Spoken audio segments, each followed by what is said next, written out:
एक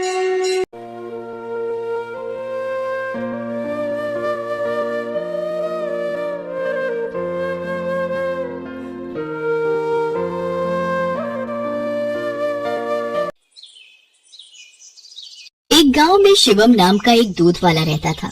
उसके पास 2 भैंसें थी। वो हर सुबह उनका दूध निकालता और पूरे गांव में घूमकर बेचा करता था। शिवम का रोजाना का एक नियम था। दूध बेचने के बाद उसके पास जो भी दूध बचता था उसे शिवम रास्ते में शिव जी के मंदिर में शिवलिंग पर चढ़ा देता था। उसका दोस्त मंगल रोजाना उसे ऐसा करते देखता था। एक दिन, शिवम, तो इतनी मेहनत से पूरे गांव में दूध बेचता है और जो दूध बच जाता है उसे तो शिव मंदिर में चढ़ा देता है। बाकी लोग तो शिवलिंग पर थोड़े से दूध में पानी मिलाकर चढ़ाते हैं। तू भी ऐसा किया कर और बाकी बचे दूध को इकट्ठा करके उसकी दही और घी बनाकर बाजार में बेच दिया कर। इससे तेरी दुगनी कमाई होगी। मंगल, मैं भोलेनाथ को अपना पिता मानता हूँ, इसलिए उनकी भक्ति और सेवा करता हूँ। भोलेनाथ की कृपा से मेरी इतनी कमाई हो जाती है जिससे मैं खुश रहता हूँ। शिवम मंगल की बात पर ध्यान नहीं देता। वो नियम से ही रोजाना दूध चढ़ाने का कार्य करता रहता था। एक दिन मंदिर के पंडित जी ने शिवम से कहा, शिवम, तू हर दिन महादेव का दूध से अभिषेक करता है। तेरी क्या मनोकामना है जिसके लिए तू ये सब कर रहा है? पंडित जी, मुझे भोलेनाथ से कुछ नहीं चाहिए। मैंने कई बार कुछ लोगों को दूध में पानी मिलाकर चढ़ाते देखा तो मुझे लगा भोलेनाथ पानी मिला दूध पीकर कमजोर न हो जाए, इसलिए मैं उनको दूध चढ़ा देता हूँ। अच्छा, फिर ठीक है। एक दिन गांव में तेज बारिश हो रही थी। बारिश के कारण शिवम दूध बेचने नहीं जा सका। उसका आज सारा दूध बच गया था। उसने सोचा, आज इतना दूध बच गया है, मैं इसे शिवलिंग पर चढ़ा आता हूँ। शिवम, ये दूध तो बहुत सारा है, ये तो बहकर खराब हो जाएगा। तो फिर मैं इस दूध का क्या करूँ? पंडित जी, मैं ये दूध घर वापस भी नहीं ले जा सकता और ऐसे तो ये दूध खराब हो जाएगा।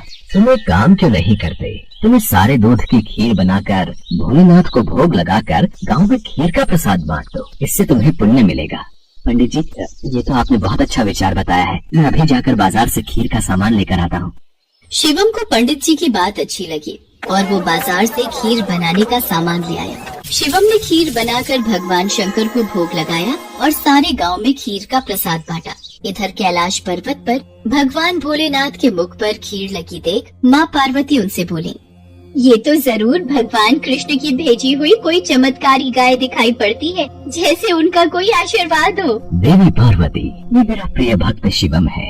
इसकी निश्चल भक्ति ने मेरा मन जीत लिया है। ये मुझे अपना पिता मानकर मुझे प्रतिदिन दूध और खीर का भोग लगाता है।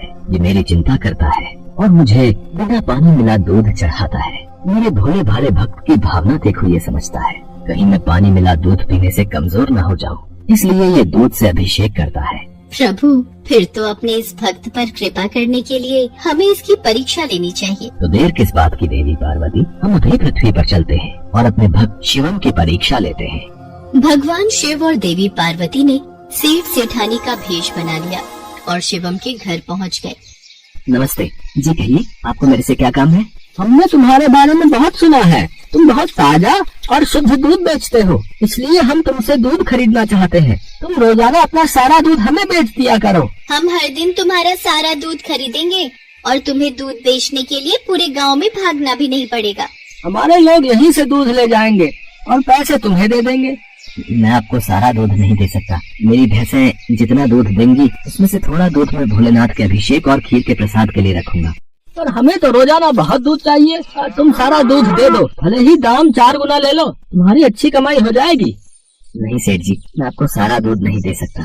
आपको दूध लेना है तो मैं शिव मंदिर के हिस्से का दूध अलग करके ही आपको दे सकता हूँ, नहीं तो कोई बात नहीं। चलो भाग्यवान, हम कहीं और से दूध पता कर लेंगे। ये तो कोई बहुत बड़ा शिव भक्त जान पड़ता है। सेठ और सेठानी वहाँ से चले गए। कुछ दूर जाकर उन्होंने एक गरीब ब्राह्मण का भेष बना लिया। देवी पार्वती, अब हमें अपने भक्त की परीक्षा किसी और तरह लेनी होगी। भगवान शंकर और माँ पार्वती मंदिर की सीढ़ियों पर बैठ गए। शिवम दूध बेचकर मंदिर जा रहा था। उसने एक गरीब ब्राह्मण ब्राह्मणी को रोते देखा। आप दोनों क्यों रो रहे हो? मुझे अपनी परेशानी बताओ, शायद मैं आप दोनों की सहायता कर सकूं। बेटा, हम दोनों कई दिनों से भूखे हैं, हमारे पास खाने को कुछ नहीं है। आप परेशान मत होइए, मेरे पास कुछ दूध बचा हुआ है और एक डिब्बे में ये खीर है। आप ये दूध पी लो और ये खीर खा लो, इससे आपका थोड़ा पेट भर जाएगा। भगवान शंकर तुम्हारा भला करें बेटा, आज तुमने हमें ये दूध और खीर खिलाकर तृप्त कर दिया।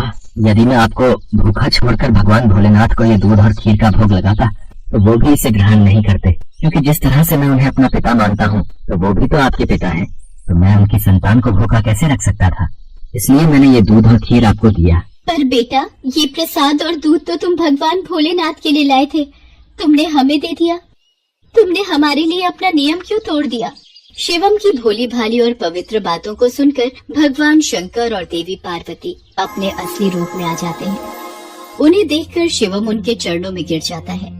शिवम, मैं तुम्हारी सच्ची भक्ति से बहुत प्रसन्न हूँ। मांगो, क्या मांगते हो? प्रभु, मुझे आपकी भक्ति के सिवा और कुछ नहीं चाहिए। मुझे आपकी भक्ति करके जो खुशी मिलती है उससे बढ़कर मेरे लिए कुछ भी नहीं। शिवम, तुम मेरे सच्चे भक्त हो। आज के बाद तुम्हारे जीवन में कोई दुख नहीं रहेगा। मेरा आशीर्वाद सदैव तुम्हारे साथ रहेगा। शिवम को अपना आशीर्वाद देकर भगवान शंकर और माँ पार्वती अंतर ध्यान हो जाते हैं। उस दिन के बाद शिवम का जीवन सभी प्रकार के सुखों से भर जाता है। एक बार उदयपुर का राजा विक्रमादित्य अपने सिपाहियों के साथ जंगल में शिकार खेलने गया हुआ था। उस जंगल में एक इच्छाधारी नाग नागिन रहते थे। राजा जब जंगल में नदी किनारे पानी पीने के लिए गया, तभी उसकी नजर जंगल में एक नाग नागिन के जोड़े पर गई। उनका ऊपर का शरीर इंसान का था, जबकि नीचे का धड़ सांप की तरह था। राजा देखते ही समझ गया कि ये कोई इच्छाधारी नाग नागिन है। इच्छाधारी नाग नागिन, इनकी तो मुझे कब से तलाश थी। आज मैं इनसे नागमणि हासिल करके ही रहूंगा। तभी राजा ने अपने सिपाहियों से कहकर उनको बंदी बना लिया। लाओ, नागमणि मुझे दो। अब नागमणि हासिल करके मैं इस पृथ्वी लोक का सबसे धनवान राजा बन जाऊंगा। नहीं, हमारे पास कोई नागमणि नहीं है, हमें छोड़ दो। हाँ, हमें छोड़ दो, हम सच कह रहे हैं, हमारे पास कोई नागमणि नहीं है। काफी समझाने पर भी उन दोनों ने राजा की बात नहीं मानी, तो गुस्से में राजा ने उन दोनों का सिर काट दिया। हालांकि वो इस बात से अनजान था कि उनका सपोला बेटा झाड़ियों में छुपकर ये सब देख रहा है। शिकार करते हुए तो मुझे कई साल हो गए, लेकिन आज पहली बार एक इच्छाधारी नाग नागिन का शिकार करके बड़ा आनंद आ रहा है। समय आने पर मैं अपने माँ बाबा की मौत का बदला तुझसे लेकर ही रहूंगा। ऐसे ही समय बीता। एक रोज राजा विक्रमादित्य के महल में एक साधु आए और उन्होंने राजा से कहा, राजा साहब, आपके ऊपर सर्प हत्या का पाप है। आने वाले 7 दिन आपके लिए बड़े कष्टकारी हैं। एक सर्प के हाथों आपकी मृत्यु तय है। इन 7 दिनों के लिए आप अपनी सुरक्षा का कड़ा इंतजाम कर लें। साधु महाराज की बात सुनकर राजा ने अपने महल के चारों ओर कड़ा पहरा बिठा दिया।